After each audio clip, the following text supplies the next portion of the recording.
They invited me here under the preface of being an artist, okay? And I'm like a real artist. I'm like that hippie, sometimes starving, sometimes living very well, won't take a corporate job unless they're going to find some way to support my art or the pursuit of that, which has subsequently left me broke a couple times, left me homeless a couple times, but yet there was always a constant pursuit. Why do I do art? Why do I do this? Why?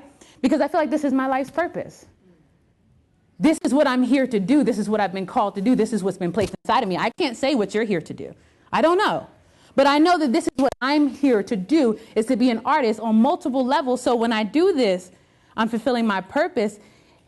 And because of that, because of fulfilling purpose, I experience this euphoria that most people, the common person, the average person, unfortunately, is not experiencing enough of today. What I get to be happy. I get to choose the life that I want, forge out the paths that I want to take, move forward on the risks that are before me. And you know what? Yes, I have to own every one of those failures that come along with it. But I promise you that when I failed at building my own business, when I failed at establishing my art career early on, I will take that failure any day over accomplishing great things in a world and in a life you don't even want to be in. I have friends, I have family, I have tons of people who I know who show up every day. They get up every day and they go somewhere that they hate. They do something that they hate. They spend long hours invested in things and in people that they can't even stand. I choose not to. I have lost too much in my life not to be happy. It's just as simple as that. When you think of loss, I want you to think for a second. Think of something that was terrible, something that you've lost, someone that you've lost, a place that you've been in that has just been devastating, okay? Now I want you to think about some of the things that got you through that moment. What are some of the things that you experienced on the other side of that moment? You first had grief. Here you are with pain. What's next? For me, art has always been next. Art has always been the thing that has guided me through. Now, we've had other people here that represented a plethora of different ideas. Why art? Why do I say art and not religion? Why do I say art and not spirituality? Why do I say art and not education? Because I think that art encompasses all of these things. Now, I don't know what your path is or what your purpose is, but I do challenge you today, if you do nothing after you leave here, that ought to be a question that you ask yourself. We can't just leave it to the movies to say, what are we doing here? You can't leave it to the next novelist to say, what is the human's place in the world? These are real questions you have to ask yourself. I want you to take a moment, look to your left and then to your right. I can see you, so if you're not looking, I can. There it is. So you look to your left or your right. On your left and on your right, there's a story. Even if you're looking to your left or the right and there's an empty chair, there's a story attached to that empty chair. What part of the story will you play? My exploration today, my topic is, can we be happy? An exploration of the mind. We're talking about communities. We're talking about empowerment. I'm here, of course, talking about art. How can these things equate to happiness? Who's ever seen the movie The Pursuit of Happiness with Will Smith? Okay. So have you seen it? You know how it turns out. For those of you who haven't seen it, I'm going to spoil it for you. It works out. Right? It works out. Here you have a man and a young child, and they're pursuing something. He knows that abundance is there for him, and he feels like he qualifies for it. How can he get from where he is to where he'd like to be? And even where he'd like to be is just the beginning of a new path. Your challenge when you leave here today, how can I be happier tomorrow than I was today? How can I establish more happiness for other people? I have lived in Norristown most of my life, with the exception of like going away from college. And it is not an overwhelmingly happy place. Actually, it's pretty sad sometimes here. There's been devastation. There's been corruption. There has been good moments. But sometimes all of the bad and the shadow casted from it can take away our happiness. Now see, I was of the generation of kids who were just on the cusp. We were like that generation X, Y, what are they going to do with themselves? Before they started saying things like millennials, Before they started calling us lazy, when they just weren't sure what we were going to do, I was a part of that early group. And then you have some of us who are doing amazing things, and I'm sure for those who are in that generation, you can think of someone from your high school class that is not anywhere near where you thought that you all would end up. You might think that I'm doing fairly well or successful, and I appreciate that. I'd like to think that that's what I'm doing, and I would hope to do more of that. But I can't help but think about the generation that's under us, because they don't even have those level of expectations of will or won't they. They're kind of predetermined to not be enough. The system is set up to not even give them enough. The system is set up to not even give them the tools to think enough. If we take away arts programs and we don't support initiatives that create creative natures in our children, we'll definitely lose the generation. Now here it is, I was supposed to be of a lost generation, but here I am today, up here with all these cool lights, not looking so much like a failure, right? So clear, thank you. Yes, so we're doing something right. But I want to tell you how that happens. That happens because of a lot of the faces that are already in this room. Some of the speakers that even came to this stage, people that opened up opportunities for the artist in me to be here. This is not my first time on this stage. However, it is the first time I've ever done it in this capacity. I've never done it before. I've never addressed you in this manner before, but I can tell you in 1996, I came into this building and I put my handprint on a wall as a 12-year-old child and said, I want to be an artist, I want to be an actor. I can call out Greg. I remember meeting Greg when we were younger, and I said to myself, look at this young man now. Look at this judge. I remember when this guy was doing theater with us, and when he wrote a letter to meet the president. Look at the opportunities that were created because of the systems that were in place in Norristown. The systems that were in place to create individuals and cultivate individuals such as myself. Now I want to tell you the sad truth that a lot of those systems don't exist anymore. A lot of those same opportunities are not even negotiable for our children now. I teach creative writing in a couple different college settings, and I've had to modify my course load to be able to teach them how to create social media content so that they can also be compatible in the job market as well as where the country is moving to, wherever the rest of the world is moving to. But the sad part is, it's hard enough to get just a 500-word essay, but then when you try to ask these same children, can you give me a 5-word meme? Can you just turn this scene into something? And it's not that they don't feel like they can do it. The biggest problem is, I feel like I won't be able to do it good enough.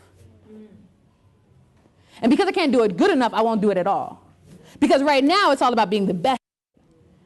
It's not so much about doing it, it's about being the absolute best at it. If you do a meme, it's got to be the best meme. If you make a song, it's got to be the best song. We're not cultivating enough in our society to where people can sit down and enjoy the pleasures of each other, where they can be happy and be content. See, we are in an emerging competition and no one is winning. We have tons of organizations here in our local community who are doing amazing things, but unfortunately, each group is working in a small block. And all these small blocks are closed off. And I don't know which more powerful, the organization inside the box or the box itself, that's keeping them distant from the other people, the other groups, the other organizations, the other outreaching hands. Art is a transcending work. It can superimpose, it can change, it can cause worlds to collide. In The Pursuit of Happiness, we watched this movie, and in this moment, who remembers when Will Smith was in the bathroom with his son? And they're pretending to play a video game when really there's someone trying to get on the other side. In this moment, it's like you become one with them. You're with them in this bathroom. You're in this moment. You don't want the person knocking to get in either. You want them to make it out safe. But how did that happen? How do we get inside this movie? When did Will Smith's pursuit become our pursuit? I'll tell you how that happened. Art made that happen. Because art took someone else's reality and created it into a picture, and it made it into a motion picture that you can follow along with, and then that picture resonated with you. To resonate is to create a resounding sound. It awakened a familiar sound inside of you for triumph. We're watching Will Smith's pursuit of happiness, and all of a sudden it becomes our pursuit of happiness. Isn't it interesting how those moments can collide like that? But step back, if you will, for a second. And remember, That moment was absolutely scripted. There was cameras in their faces at every angle. As much as we saw of the bathroom, there probably was no additional wall. It's just stage set. It's all fake. It's not even real. They took in several times to get that exact shot right. There's music playing in the background to set the tone of the moment.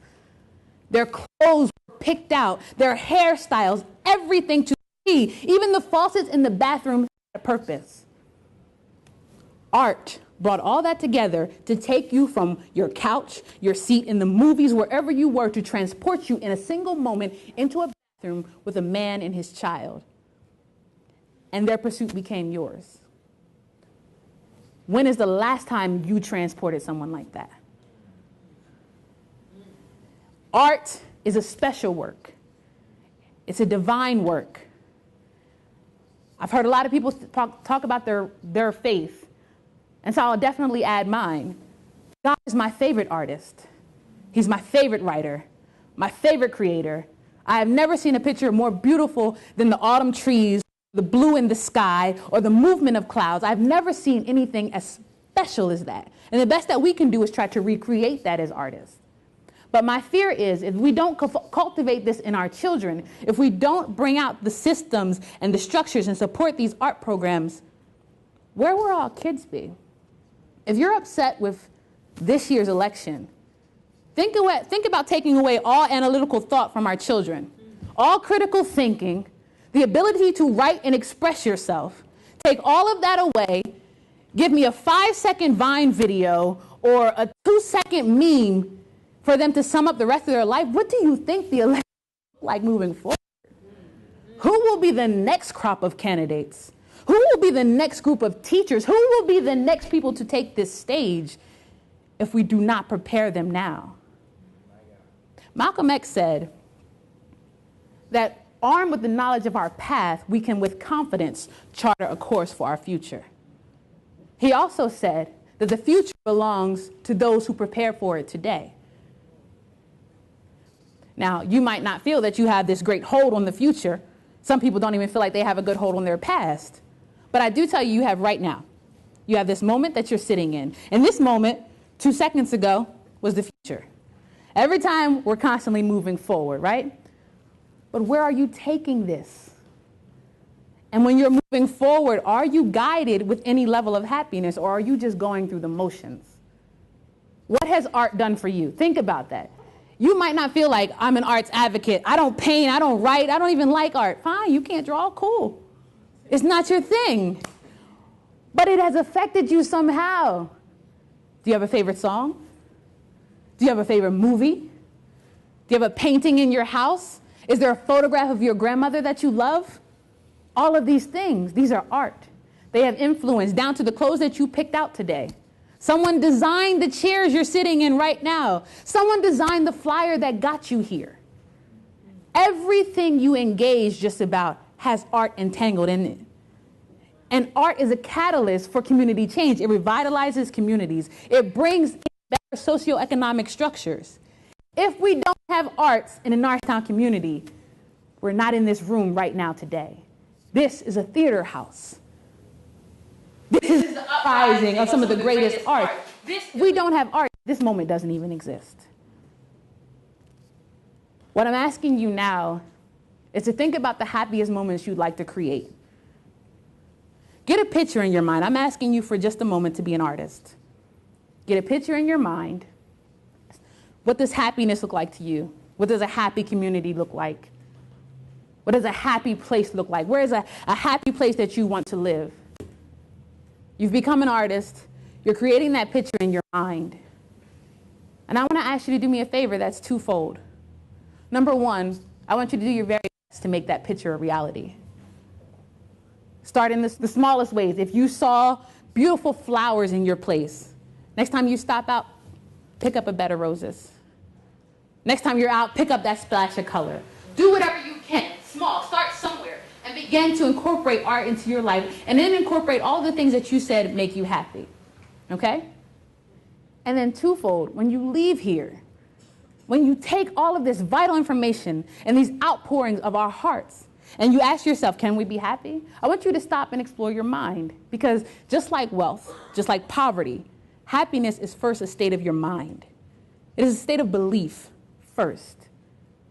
So you have to ask yourself, can I even believe I can be happy? And I dare to say, if you were to take that poll around the streets of Norristown, people would not eagerly answer, yes, I'm happy. Yes, I'll be happy. But we have to charge that. We have to challenge that. I want you to think of the things that make you happy. Carry those things on from here. Help to build that picture that you see. But remember, the picture can't stop with you. See, this room will not make a great room if everyone in their seats is just individually happy. What makes for great work, what makes for great success is collective success. How can we make this entire space one where contentment, pleasure, enjoyability can abound here? And if you can feel that, if you can go home and feel like it's not a happy place, if you can go on your job and feel like it's not a happy place, if you can go to your local eatery and feel like it's not a happy place, chances are you're not going to want to return there as often. So I'm asking you to help me build this picture so that other people can see the beauty in it, because this is a project I can't do by myself. And the great thing about art creates jobs. The most exciting jobs you never thought you could have. I never thought I would be teaching a child how to make a meme. Never thought that that would be a thing, right? You have videographers here. You have photographers here. You have all levels of artists here. And if you leave here and you don't further support that work, you don't further push the momentum, you have let your portion of the picture fade out. This is about a much bigger picture. And you all hold a stroke of color. The question is, can we be happy? Truth is, it's up to the people in this room. It's up to the networks that we know, the networks that we have. Can we be happy? I believe you all in this space own a burst of color. So I challenge you in this last thing. When you come up to a situation, when you come up to a verdict, when you come up to a resolution, whatever it is, and it's this final totality thing that says, no, you can't be any more. I want you to tell that thing, I can, because I can be happy. So the next time someone tells you Norristown is not, this community is not, I want you to tell them, yes, it is. Yes, it will be. Because we can be happy. Thank you.